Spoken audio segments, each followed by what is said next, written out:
मामू की बेटी हिना बोली, भाई का हाथ किसी बोरी के नीचे आ गया होगा। इसकी इस बात पर वो खुद भी हंसने लगी और बाकी सब भी हंसने लगे।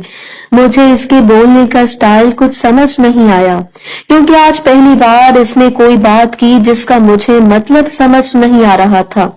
मैं सोच रहा था वो बोली तो कहाँ से बोली है। मेरे चेहरे पर परेशानी के आसार साफ नजर आ रहे थे। इतने में मुझे इरफान ऊपर आता हुआ नजर आया। वो भी आके एक साइड पर तकिया लेकर लेट गया। मेरा दिल चाह रहा था कि मैं खाला के पास जाऊं और इनसे बातें करूं। हो सकता है मुझे कोई बात पता चल सके। आखिर बात क्या है, क्योंकि मुझे लग रहा है सब मुझसे खिंचे हुए हैं। उस्मा और हिना खाला के पास आके बैठ गई। मेरे कान उसी तरफ ही थे। उस्मा ने आते ही खाला से कहा, क्या अब आपको आराम है? वो बोली, पहले से बेहतर है। मैं वहां से उठा और खाला के पास जाकर बैठ गया और इनसे बोला, खाला अगर अभी भी बुखार नहीं उतरा तो आओ डॉक्टर को दोबारा दिखाते हैं। खाला ने मेरी बात का सरसरी सा जवाब दिया और इतना ही कहा, मैं ठीक हूँ, और उस्मा और हिना से ही बातें करने लग गई। मैं जितनी देर भी बैठा खाला ने मेरी तरफ ना देखा। मुझे अच्छा भी ना लगा और मैंने अपनी इंसल्ट भी महसूस की, लेकिन मुझे इस वक्त इंसल्ट की परवाह नहीं थी। मैं बस यही चाह रहा था किसी तरह मुझे ये पता चल जाए जैसे कोई मसला नहीं है। खाला का रवैया बस इनकी तबीयत की वजह से बदला हुआ है। मैं वहां से उठा और बाहर आ गया। काफी देर घूमता फिरता रहा और फिर घर आ गया। खाना खाया और इसके बाद मैं इस ताक में लग गया, खाला मुझे अलग मिल जाए, इनसे बात करता हूँ। लेकिन आज तो खाला ने कसम उठाई हुई थी मुझसे बात ही नहीं करनी। एक बार मुझे राबिया से बात करने का मौका मिला तो मैं जल्दी से इसके पास गया। अभी बात ही करना चाह रहा था कि राबिया ने कहा, नदीम प्लीज यहाँ से जाओ, पहले ही मैं किसी का सामना नहीं कर पा रही। अगर किसी ने देख लिया तो पता नहीं क्या हो जाएगा। मैंने कहा, मुझे भी तो कुछ बताओ, आखिर हुआ क्या है? राबिया ने बस इतना ही कहा, कल सबके जाने के बाद जब बाहर जाएंगे तब सब बताऊंगी, अभी तुम जाओ। मैं वहां से निकल आया। 11 बजे मैं खाला वाले कमरे में आके सो गया। सुबह जब मैं उठा सभी तकरीबन जाग चुके थे। मैं इन्हीं सोचों में था कि आखिर हुआ क्या है और मैं करूं क्या, लेकिन मुझे कुछ समझ नहीं आ रही थी। मैं काफी परेशान था। उस्मा जो कि मेरी बहन थी, इसके बारे में सोच आई ही क्यों ना इससे कुछ खबर ली जाए किसी बहाने से, लेकिन बेसुध, क्योंकि उस्मा तो मुखालिफ टीम की मेंबर थी। फिर बैठे बैठे मेरे जहन में एक बात आई, हो सकता है खाला नरगिस को रात वाले वाक़े के बारे में कुछ शक हो गया हो। फिर खुद ही मेरे जहन ने इस बात को झटक दिया। नाश्ते वगैरह से फारिग होकर बिल्कुल पुरसुकून बैठा हुआ था। कितने में घर के बड़े जिन्होंने नजमा खाला के ससुराल जाना था वो चले गए। अब घर में छोटी और बड़ी मामी थी। नरगिस खाला, खाला नजमा थी, बड़े मामू थे और छोटे बच्चे थे। राबिया मुझसे दूर रही थी। मैं खाला की ताक में लगा हुआ था। मैं खाला की तार में लग रहा था। जैसे मैंने देखा खाला अपने कमरे में गई है, मैं भी इनके पीछे चला गया। कमरे में खाला और उस्मा थे। मैं खाला के पास जाकर बड़े खुश मिजाजी से बोला, खाला तबीयत कैसी है? खाला ने मुझसे बात करने की बजाय उस्मा से कहा, अब हम भी चलें। मैं हक्का बक्का खाला को देख रहा था, क्योंकि मैं खुद ही सोच के खुद ही फैसला कर बैठा था कि कोई मसला भी नहीं है। लेकिन खाला का रवैया देख के अब सही मायनों में मुझे अपनी बेइज्जती महसूस हो रही थी और मैं खुद को बहुत ही कमतर महसूस कर रहा था। और खाला की बात सुनकर उस्मा बोली, चलो खाला। मैंने कहा, कहाँ जा रहे हो तुम लोग? तब खाला मेरी तरफ मुड़ी और बोली, जहाँ दिल करेगा जाएंगे, तुमको इससे क्या। इस दौरान उस्मा ने कोई बात भी न की और मैं वहाँ खड़ा था कि उस्मा और खाला वहाँ से बाहर चली गई। अब मुझे नहीं पता था कि वो कहाँ गई है। मैं बेड पर बैठ गया कि आखिर बात क्या है। खाला को हुआ क्या है, खाला ऐसा क्यों कर रही है, लेकिन मुझे कुछ समझ नहीं आ रही थी। तब मैं बाहर सहन में गया और खाला नजमा से पूछा कि खाला नरगिस और उस्मा कहाँ गई हैं। तो इन्होंने बताया कि खाला नरगिस की दोस्त जो अपने मेके आई हुई है वो उससे मिलने गई है। तब मुझे राबिया दूर खड़ी नजर आई और वो मुझे इशारे से कमरे में जाने का कह रही थी। राबिया का इशारा समझ गया और खाला के कमरे में आकर बेड पर लेट गया। तब वहां राबिया आई और मुझसे बोली, नदीम क्या प्रोग्राम है? मैंने पूछा किस बारे में? राबिया ने कहा, यार बाहर नहीं जाना क्या? मैंने कहा जाना तो है, लेकिन असल मसला क्या है? राबिया बोली, सब बताऊंगी लेकिन बाहर जाके। मैंने कहा अगर किसी को पता चल गया तो मैं तो पहले ही डरा हुआ हूँ। राबिया बोली, खाला वाले मकान की चाबी है ना तुम्हारे पास? मैंने सामने शेल्फ से चाबी उठाते हुए कहा, ये रही चाबी। तो वो बोली, ये तो ठीक हो गया। मैंने कहा जब तुम बाहर जाओगी तब सबको क्या बताओगी? राबिया बोली, तुम इसकी फिक्र ना करो, मैंने अपनी मामा से इजाजत ले ली है। यहाँ साथ ही मेरी नंद का घर है। मैंने मामा से कहा था मैंने इनसे मिलने जाना है तो इन्होंने बोल दिया था नदीम को साथ ले जाना, लेकिन मैंने कहा नहीं, मैं रिक्शे में जाऊंगी ताकि किसी को शक ना हो कि पहले कभी तुमको साथ लेकर नहीं गई। आज मैं जा रही हूँ इसलिए तुम इस बात की फिक्र छोड़ो। मैंने कहा तो फिर चलते हैं। राबिया ने कहा, नहीं तुम पहले जाओ, मैं नजमा खाला को बता के जाऊंगी। तुम पार्क के करीब खड़े हो के मेरा इंतजार करना। इसकी बात सुन के मैं घर से बाहर निकल आया और पार्क के करीब खड़ा होकर इसका इंतजार करने लगा। मुझे बहुत डर लग रहा था। अभी 10 मिनट ही गुजरे होंगे कि राबिया एक बड़ी सी चादर में लिपटी हुई मेरी तरफ आती नजर आई। इसने पास आते ही मुझे कहा कोई रिक्शा ही रोक लेते। मैंने इधर उधर देखा तो सामने से रिक्शा आ रहा था। मैंने इसको रोका, एड्रेस बताया और हम दोनों इसमें बैठ गए। मैंने राबिया से पूछा, अब बताओ मसला क्या है? तब राबिया मुंह से कुछ नहीं बोली, बस इशारे से ही इतना कहा कि यहाँ कोई बात नहीं करनी। फिर हम दोनों ने सारा सफर खामोशी से तय किया और खाला वाले मकान के सामने रुके। मैंने लॉक खोला और हम अंदर आ गए। दरवाजा बंद करते ही मैंने दोबारा राबिया से पूछा। इसने कहा कमरे में चलो फिर बताती हूँ। हम दोनों कमरे में जाकर चारपाई पर बैठ गए। मैंने कहा अब बताओ हुआ क्या है? तब राबिया ने मेरी तरफ देखा और एक लंबी सांस ली और बोली, नदीम तुमको पता है हमारे बारे में घर वालों को पता चल गया है।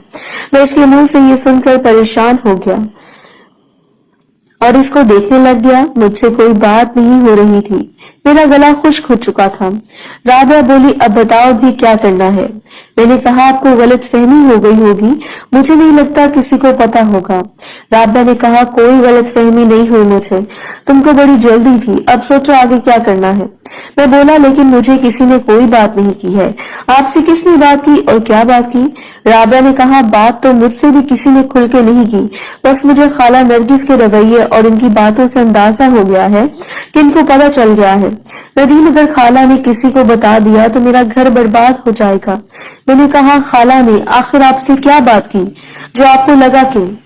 राबिया बीच में ही बोलते हुए, तुम्हारे साथ खाला का रवैया कैसा है इस रात के बाद?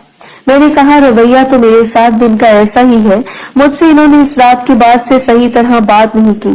मैंने कहा हो सकता है इनका रवैया बुखार की वजह से तब्दील हो गया हो।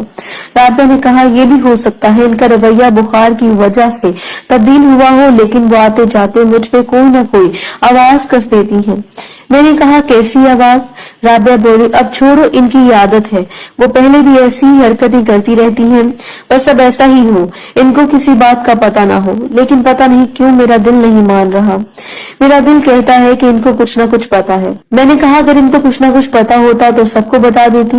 राबिया बोली, अगर मेरी अकेली की बात होती तो अब तक पूरे घर में इन्होंने चीख चीख के सबको बता देना था, लेकिन अब बात कुछ मुख्तलिफ है, क्योंकि अब मेरे साथ तुम्हारा भी बताना पड़ेगा खाला को, और तुम तो खाला लोगों के लाडले हो।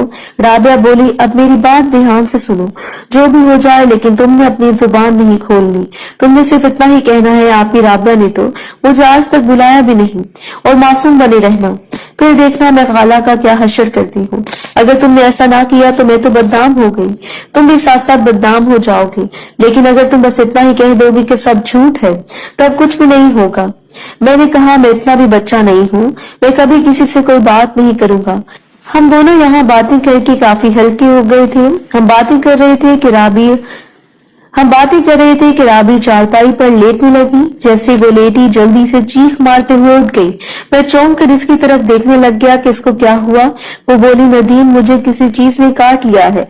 इसका हाथ कमर पर था। मैं खड़ा होकर इसकी कमर को देखने लगा तो मुझे कांच की चूड़ी के टुकड़े नजर आए। मोहतरम नाज़रीन और सामीन, इस कहानी का बाकी हिस्सा अगली आने वाली वीडियोस में पेश किया जाएगा। अगर आपको वीडियो ये कहानी अच्छी लगी हो तो वीडियो को लाइक और चैनल को सब्सक्राइब जरूर करें। शुक्रिया। हम बातें कर रहे थे कि राबिया चारपाई पर लेटने लगी। जैसे वो लेटी जल्दी से चीख मारते हुए उठ गई। मैं चौंक कर उसकी तरफ देखने लग गया कि इसको क्या हुआ। वो बोली, नदीम, मुझे किसी चीज ने काट लिया है। उसका हाथ कमर पर था। मैं खड़ा होके उसकी कमर को देखने लगा तो मुझे कांच की चूड़ी के टुकड़े नजर आए। मैंने राबिया से कहा, तुम परेशान ना हो, किसी चीज ने नहीं काटा बल्कि ये चुभी हैं आपको। मैंने चूड़ियों का टुकड़ा इसको देते हुए कहा। मेरे हाथ से चूड़ी का टुकड़ा पकड़ते हुए बोली, यहाँ भी कुछ हुआ है, चूड़ियां टूटी हुई हैं। मैंने इसकी तरफ देखा क्योंकि मुझे कुछ समझ नहीं आई थी, लेकिन इसके चेहरे पर स्माइल थी। तब वो बोली, नदीम, जरा कमर देखना, कहीं जख्म तो नहीं आ गया। मैंने अपना हाथ आगे किया और उससे पूछा, कहाँ लगी है चूड़ी? तो वो बोली, कमर पर लगी है। जैसे जैसे मैं अपना हाथ आगे लेकर जा रहा था मुझे अपना हाथ कांपता हुआ नजर आ रहा था। राबिया ने पूछा, बताओ भी, जख्म तो नहीं हुआ? मैंने कहा, यहाँ तो कुछ भी नहीं है। तब वो बोली, ठीक तरह से चेक करो। मैंने डरते हुए कहा, शर्ट ऊपर करनी पड़ेगी, तभी पता चलेगा। इसने कहा, कर लो। मैं चारपाई के ऊपर चढ़ गया। वो चारपाई पर बैठी हुई थी। मैंने ऊपर करना शुरू कर दिया। मैं अपनी ही सोचों में खोया हुआ था। राबिया बोली, कोई जख्म तो नहीं है? मैं ख्यालों की दुनिया से वापस लौटा। एक जगह इसकी स्किन लाल हो रही थी। मैंने वहां हाथ रखा। इसने कहा, यही जख्म तो नहीं है? मैंने कहा, इसी जगह लगी है ना चूड़ी? इसने कहा, इसी जगह गई है। तुम्हारे हाथ लगाने से मुझे महसूस हुआ है यहाँ थोड़ा सा दर्द। वो बोली, यहाँ कोई जख्म तो नहीं है? मैंने कहा, कोई जख्म तो नहीं है, बस लाल हुआ है। मेरी बात सुनकर वह खामोश हो गई और मैं हाथ फेरता रहा। इसके बाद मैंने शर्ट को थोड़ा और ऊपर करना चाहा तो वो बोली, क्यों कर रहे हो? पर मैंने कहा, वैसे ही कर रहा हूँ। वो बोली, वैसे ही क्यों? जब पता चल गया है जख्म नहीं है तो अब बस करो। मैंने कहा, हो सकता है ऊपर कुछ हो। मैं राबिया से बात भी कर रहा था और साथ साथ अपना काम भी कर रहा था। इसमें खुशाइन बात ये थी कि राबिया ना तो गुस्सा कर रही थी और ना ही इसने मुझे अपने हाथ से सख्ती से मना किया था। मैं आहिस्ता आहिस्ता ऊपर करता गया। इसने अपना बाजू ऊपर कर दिया, जिससे मैंने मुकम्मल उतार दी। मैं पीछे बैठा हुआ था। तब इसने मेरी तरफ देखा। इसके चेहरे से साफ नजर आ रहा था जैसे वो मेरे सामने बहुत शर्म कर रही है। मुझे भी काफी शर्म महसूस हुई। मैंने नजर नीचे कर ली। तब राबिया आहिस्ता से बोली, क्या मिला तुमको मुझे इस तरह करके? इसने मुझे स्माइल दी। इसकी स्माइल देखकर मेरी जान ही निकल गई और मैंने इसकी रजामंदी समझते हुए अपने हाथों को आगे फेरना शुरू कर दिया।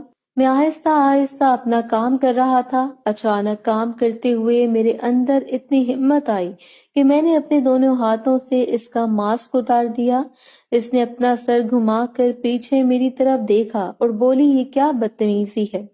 राबिया के चेहरे पर गुस्सा नहीं था, हालांकि उसके अल्फाज सख्त थे, लेकिन इसकी जुबान और चेहरा इसकी सख्ती जाहिर नहीं कर रहा था। जैसे ही मुझे अंदाजा हुआ कि अब ये गुस्से में नहीं है तो मैं अपना काम कर रहा था।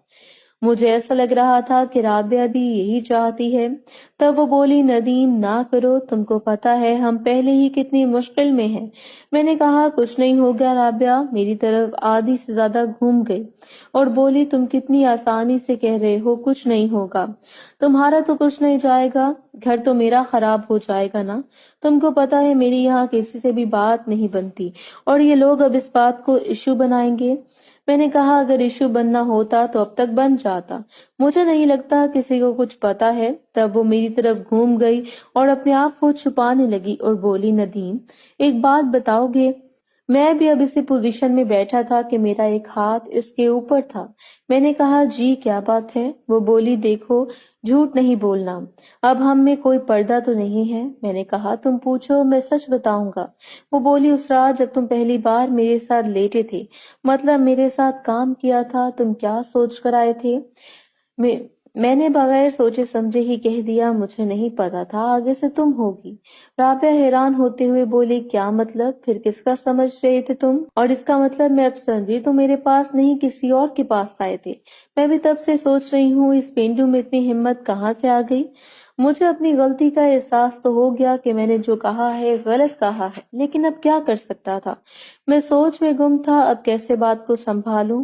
تب رابعہ کی آواز آئی بولو کس کو اس رات کرنے آئے تھے؟ کس کے ساتھ ٹائم سیٹ تھا تمہارا؟ میں تو گمسم ہی بیٹھا تھا، اپنے آپ کو کوس رہا تھا کہ رابعہ کی دوبارہ آواز آئی ندیم میں نے تم سے کچھ پوچھا ہے۔ میں نے کہا آپ نے کیا پوچھا ہے؟ رابعہ نے کہا وہی پوچھا ہے جو تم نے سنا ہے، بتاؤ اس رات کس کے چکر میں میرے پاس آئے تھے؟ میں نے کہا میں تو کسی کے چکر میں نہیں آیا تھا۔ تو وہ بولی میں نے تم کو کبھی بات تک نہیں کی اور تم نے آتے ہی یہ سب کیسے کر لیا؟ بتاؤ سچ سچ۔ وہ مزید بولی دو ہی باتیں ہو سکتی ہیں۔ میں نے کہا کون سی باتیں؟ وہ بولی یا تو تم کسی اور کے بہانے میرے پاس آئے تھے یا تم کو کسی نے میرے پاس بھیجا تھا۔ اب تم سچ بتاؤ نہیں تو تم کو پتا ہے تمہارے ساتھ کیا ہو سکتا ہے۔ میں نے کہا قسم سے رابعہ آپی ایسی کوئی بات نہیں ہے۔ رابعہ نے کہا شرم کرو مجھے آپی تو نہ بولو۔ میں نے کہا مجھے کسی نے آپ کے پاس نہیں بھیجا تھا، اور خود بتاؤ ایسا ہو سکتا ہے کیا؟ اور نہ ہی میں کسی اور کے بہانے آیا تھا۔ وہ بولی ہونے کو یہاں کچھ بھی ہو سکتا ہے۔ ندیم تم مجھے سچ نہیں بتا رہے؟ میں چاہتی تھی تمہاری اور میری دوستی اب رہے، لیکن لگتا ہے تم ایسے نہیں سمجھو گے۔ رابعہ کے تیور بدل چکے تھے۔ اس نے ایک جھٹکے سے اپنا ماسک میرے ہاتھ سے لے لیا اور سختی سے بولی آخری بار پوچھ رہی ہوں اصل معاملہ کیا ہے، سچ سچ بتا دو نہیں تو میں وہ کروں گی تم کو اندازہ بھی نہیں۔ میں نے کہا میں نے سچ ہی کہا ہے۔ رابعہ بولی کہ اتنا تو میں جانتی ہوں، خالہ نجمہ اور خالہ نرگس تو ایسی حرکت نہیں کر سکتی، ان کے اندر اتنی ہمت ہی نہیں۔ اب پیچھے رہ گئی کزن اور ان کی اتنی سوچ نہیں۔ ہاں یہ ہو سکتا ہے تم کسی کزن کا۔ اب یہ بتاؤ کون سے ماموں کی بیٹی تمہارے ساتھ سیٹ ہے؟ مسٹر پینڈو میں بولا کوئی بھی سیٹ نہیں ہے، آپ کیسی باتیں کر رہی ہو؟ ایسا کچھ بھی نہیں ہے۔ ایک بار تو میرے ذہن میں آیا کہ کسی نہ کسی کا نام لے دوں، ابھی میں سوچ رہا تھا کہ رابعہ پھر چلا کر بولی اب میری سمجھ میں ساری کہانی آ گئی ہے۔ پھر میری آنکھوں میں دیکھتے ہوئے بولی ندیم بتاؤ تم کو میرے پاس مامی فرا یعنی چھوٹی مامی نے بھیجا تھا۔ پھر میری آنکھوں میں دیکھتے ہوئے بولی ندیم بتاؤ تم کو میرے پاس مامی فرا یعنی چھوٹی مامی نے بھیجا تھا؟ ہاں وہی ہو سکتی ہیں، پتہ نہیں اپنے آپ کو کیا سمجھتی ہیں۔ اب بتاؤ وہی ہے نا؟ دیکھو ندیم میں تم پر بہت اعتبار کرتی ہوں، جب بھی تم کہو گے جہاں کہو گے میں آ جایا کروں گی۔ تم نے دیکھا نا میں تم کو کبھی منع نہیں کیا، پہلے بھی تم مجھ سے دور بھاگتے تھے۔ میں تم کو بہت چاہتی ہوں۔ ایک بار میرے ذہن میں یہ بھی آیا کہ مامی فرا کا نام لو اور اپنی جان اسے چھڑوا لوں، لیکن پتہ نہیں کیوں میں یہ نہ کر سکا۔ اتنی دیر میں کچھ سنبھل بھی چکا تھا۔ میں نے اپنی بات شروع کرنے سے پہلے بہت سی قسمیں کھائیں، پھر بولا آپ یقین کرو نہ کرو لیکن میں جو بولوں گا سچ بولوں گا۔ اگر آپ کو میری باتوں کا یقین نہ آئے تو بے شک سب کو بتا دینا۔ رابعہ بے چین ہوتے ہوئے بولی اب بولو جو بھی بولنا ہے، مجھ پہ یقین کرو گی؟ میں نے کہا اس دن جب آپ لوگ آئے تھے ماموں کے ساتھ کیا تھا، جب واپس آیا تب پتہ چلا آپ لوگ آئے ہوئے ہو۔ میں آپ سے کیا کسی لڑکی سے بھی بات نہیں کر سکتا تھا؟ جب میں اوپر آ کے لیٹا تو مجھے پتہ نہیں تھا جہاں میں لیٹنے لگا ہوں وہاں آپ بھی ہو۔ میں بھی لیٹ گیا اور میرا منہ آپ کی طرف تھا۔ جیسے ہی آپ نے کروٹ بدلی آپ کا بازو میرے اوپر آ گیا اور تھوڑی دیر بعد ہمت کر کے میں بھی آپ کے تھوڑا قریب ہو گیا۔ آپ نے مجھے اپنے ساتھ لگا لیا۔ میں سمجھا آپ جاگ رہی ہو، اس سے آگے خود ہوتا چلا گیا۔ یہی سچ ہے، آپ میری بات پہ یقین کرو یا نہ کرو۔ وہ بولی میں تو سو رہی تھی، میں نے کب تمہیں اپنے ساتھ لگا لیا؟ میں نے کب کہا آپ جاگ رہی تھی؟ میں نے تو کہا میں سمجھا تھا کہ آپ جاگ رہی ہو سکتا ہے آپ سوئی ہوئی ہو۔ رابعہ میری باتیں سن کر کسی گہری سوچ میں ڈوب گئی اور بولی تم نے اتنا کچھ کر لیا، تم کو تب اندازہ نہ ہوا کون ہے جس سے کر رہے ہو؟ میں نے کہا میں اتنا کچھ نہیں کرنا چاہتا تھا، میں تو بس اوپر سے ہی کرنا چاہتا تھا، لیکن آپ نے خود ہی باقی کام کر لیا۔ رابعہ بولی میں نے کب خود ہی کر لیا، تم ہی کر رہے تھے اور پتہ نہیں کیا کیا کر رہے تھے۔ اب جو تم نے کہا ہے وہ سچ ہے نا؟ میں نے کہا آپ کو قسم پر بھی یقین نہیں آیا؟ وہ بولی مجھے تم پر بھی یقین ہے لیکن کیا کروں، کچھ بھی ہو سکتا ہے، اور میں نے اپنا سر نیچے کر لیا۔ رابعہ بولی اب پریشان نہ ہو، کچھ نہیں ہوگا، بس آگے سے بھی اپنی زبان بند ہی رکھنا۔ میں نے کہا ٹھیک ہے۔ رابعہ اپنا ماسک دوبارہ پہننے لگی۔ مجھے اس کے موڈ کا پتہ چل گیا تھا کہ وہ اب غصے میں نہیں ہے، تو میں نے پیچھے سے اس کے ہاتھ کو پکڑ لیا اور اس کے ہاتھ آگے کر دیے۔ وہ آہستہ سے بولی نہ کرو۔ میں نے کوئی جواب نہ دیا اور اس کی نرمی سے پورا فائدہ اٹھانا چاہتا تھا۔ محترم ناظرین اور سامعین، اس کہانی کا باقی حصہ اگلی آنے والی ویڈیوز میں پیش کیا جائے گا۔ اگر آپ کو یہ کہانی اچھی لگی ہے تو ویڈیو کو لائک اور چینل کو سبسکرائب ضرور کریں۔ شکریہ۔